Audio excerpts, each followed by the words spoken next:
तो इश्क हो ही गया। भाग 24।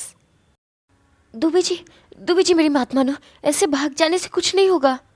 राधा तेज आवाज में दरवाजा पीटते हुए चिल्लाई। तभी एक आवाज में दरवाजा खुला और सामने आया नीरस भाव का अंतिम। हमें नहीं मालूम हम भाग रहे या नहीं, मगर हम नहीं चाहते हमारी गुस्से की वजह से हम कुछ ऐसा कर बैठे जिससे तकलीफ बाद में हमको ही हो। अंतिम का लहजा हमेशा की तरह सदा हुआ था।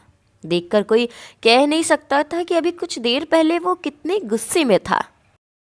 राधा के जहन में अभी सुकून नहीं था। अंतिम का यूं तकलीफ सहना उससे अब देखा नहीं जा रहा था। कितना कुछ दबाए बैठा है अंतिम अपने इस निश्चल मन में। राधा हाथ बढ़ाकर अंतिम की कलाई पकड़ी। मैं हूं तुम्हारे साथ। अंतिम फीकी मुस्कान के साथ राधा का हाथ देखा, फिर राधा की ओर देख कहा, आप अर्थ भैया के बाद पहली हैं राधा जी जिसने हमें ये कहा। मगर शायद अब ये बात हमारे लिए महत्व नहीं रखती, मगर मेरे लिए रखती है।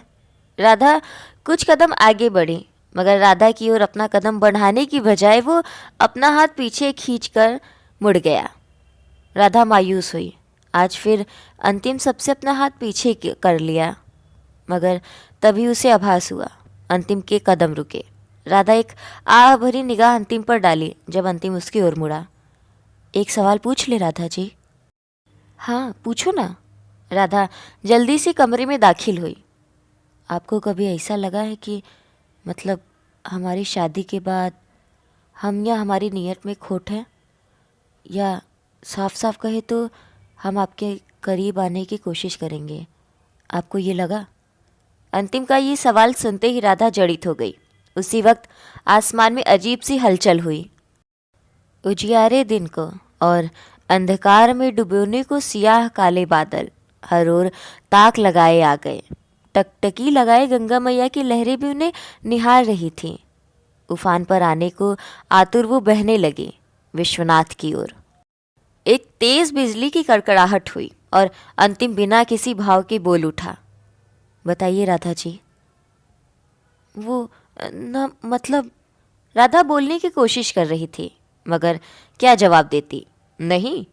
मगर सच तो नहीं होता ये, जबकि वो औरतों की बातों में आकर दुविधा में चली गई थी कि वो विश्वास करे अंतिम पर कि नहीं। वही अंतिम राधा की लड़खड़ाती जुबान और दहशत भरे चेहरे को देख समझ गया। रहने दीजिए राधा जी, आपकी हकलाती जुबान सब कुछ कह गई। नहीं मेरी बात तो समझो। देखो मैं शादी के बाद औरतों की बातों से घबरा गई थी, लेकिन जब से तुम्हें जानने लगी समझ आ गया तुम कितने अच्छे हो। राधा तत्काल उसे समझाने की कोशिश करने लगी। अंतिम का लहजा अभी निरस ही था जब वो सवाल किया, जब इंसान अच्छा तो घबराहट? राधा ना जाने क्यों व्याकुल हो उठी थी, बस इस ख्याल से कि कहीं अंतिम उससे भी बाकी परिवार की तरह दूर ना हो जाए।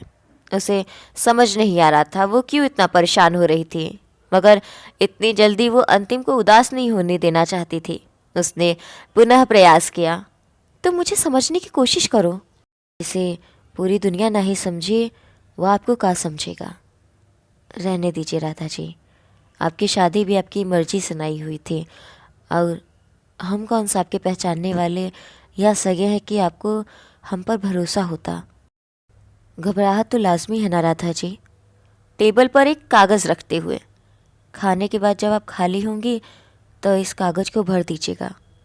और यह आखिरी बार था जब अंतिम उस वक्त राधा से कुछ कहा। राधा कोई सवाल या जवाब नहीं कर पाई, क्योंकि सवाल तो उसके मन में था कि वो क्यों अंतिम के लिए इतनी व्याकुल हो गई थी, और जवाब आते ही वो उसे मान नहीं रही थी कि उसे लगाव हो गया था अंतिम से। राधा खाना नहीं खाई, शायद भूख मर गई थी उसकी। सुधा जी अब अपने कमरे में आराम कर रही थी। शुभ और शुभ्रा आ चुके थे। घर का माहौल देख शुभ समझ गया ज़रूर कुछ हुआ है, और चाची जी जब चाचा जी से बात कर रही थी तब सारी बातें उसे मालूम भी चल गई। रात का वक्त, और घर में सन्नाटा था। दोपहर से हो रही बारिश अब भी नहीं थमी थी। राधा खामोशी से सीढ़ियों के पास बैठी कोचिंग का फॉर्म लिए उसे बड़े गौर से देख रही थी।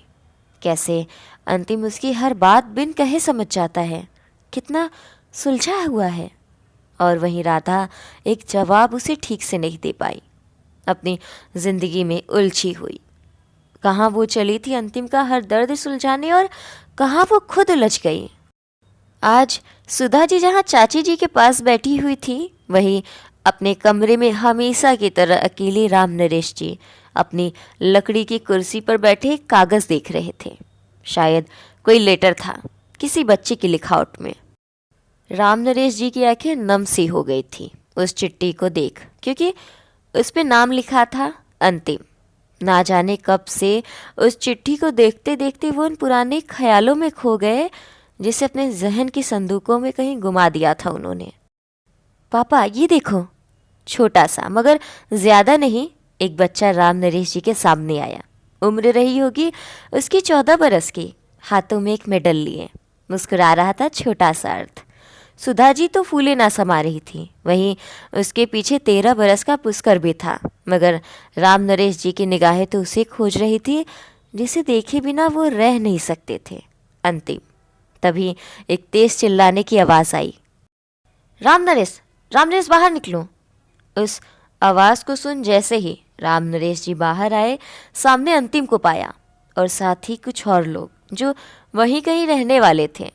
उनके साथ एक आदमी था जिसे कई चोटें आई थी। ये आपको क्या हुआ? राम नरेश जी गंभीरता से पूछे। क्या हुआ? अरे जान ले लेता तुम्हारा बेटा अगर वक्त पे ये लोग हमें बचाते ना। एक जख्मी आदमी ने जैसे ही ये बात बोली, पीछे से आ रहे चाचा जी और बड़े पापा के साथ राम नरेश जी अंतिम की ओर देखने लगे। एक हाथ में बैट और चेहरे पर गुस्सा। एक गाल लाल था, शायद किसी ने मारा था। अंतिम, तुमने इन्हें मारा? राम नरेश जी सख्त भाव से पूछे। बेचारा छोटा सा अंतिम कितना परेशान था, कहीं उसके पापा नाराज ना हो जाए, मगर झूठ बोलना तो कभी सीखा ही नहीं उसने, तो भर दी हामी। जानती हूँ पार्ट देने में देरी हो गई, लेकिन अब से मैं पार्ट जल्दी दिया करूँगी। तो कहानी को सपोर्ट करते रहें, लाइक और कमेंट ज़रूर करें। और हाँ, कई चैनल पे मेरी कहानी कॉपी हो रही है, तो वहाँ जाके कहानी ना पढ़े, क्योंकि वो कभी आपको कहानी का सच्चा अंत नहीं दे पाएंगे।